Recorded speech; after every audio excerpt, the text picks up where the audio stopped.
How's it going, everyone? My name is Sarge and welcome to Battlefield 1 The Breakdown, and in today's episode we will be going over the MP18 submachine gun. Now these stats aren't mine, they're from a Reddit user by the name of RadGamerDan, so shout out to him. If you want to see some more of his stats from the in-game, just check him out. He has a lot of stats for almost every weapon in the game. Now these stats are subject to change, so if they do, I'll make an updated video when the game fully releases, so you don't have to really worry about that, but these are just the stats that are from the in-game at this moment in the beta. So some background information about this weapon. This is one of the first submachine guns that was ever manufactured and used behind the Villa Perosa, which was technically the first submachine gun ever used. And it was made to be used in infiltration missions and to be used to clear trenches of enemy soldiers, which had engagements no less than a few feet apart. So this was a really popular weapon during its time. So to start off this weapon, the damage for this weapon is 23 and 13.5, which roughly translates to about a 5 to 7 shot kill. So this submachine gun is on the weaker side of all the others, and the range is okay. The 5 shot kill range is up to 15 meters, which is good, so you're getting a lot of 5 shot kill ranges as long as you play the submachine gun role. And its minimum shot range goes up to 38.75 meters, which is pretty good, since at that range I'm pretty sure not many people would want to shoot their submachine guns. Its fire rate is at 550 rounds per minute, which is pretty slow for a submachine gun, and its muzzle velocity is at 420 meters per second, so the bullet can travel a pretty good distance and you don't have to track your targets as much.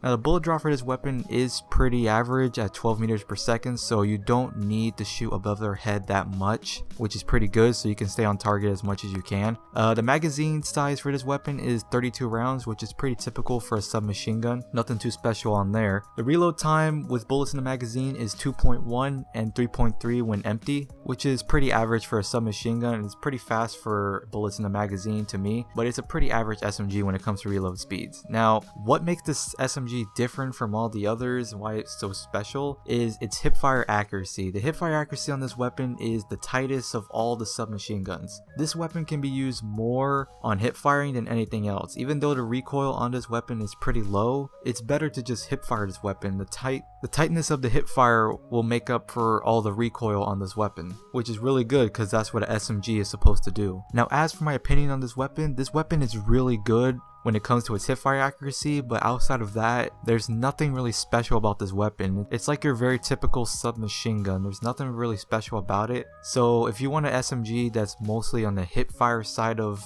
guns, this is the best one to use. Now there are no attachments I can give you for this class. I'm probably going to do an updated class video when this game fully comes out, and I'll probably add some attachments and stuff. So that's the way the class setups are going to be for now. Just try out the weapon. It's really good, and it's a really good starter weapon to use. So that'll be the video for today, guys. Don't forget to like, favorite, and subscribe, and I'll see you guys in the next video. Peace out.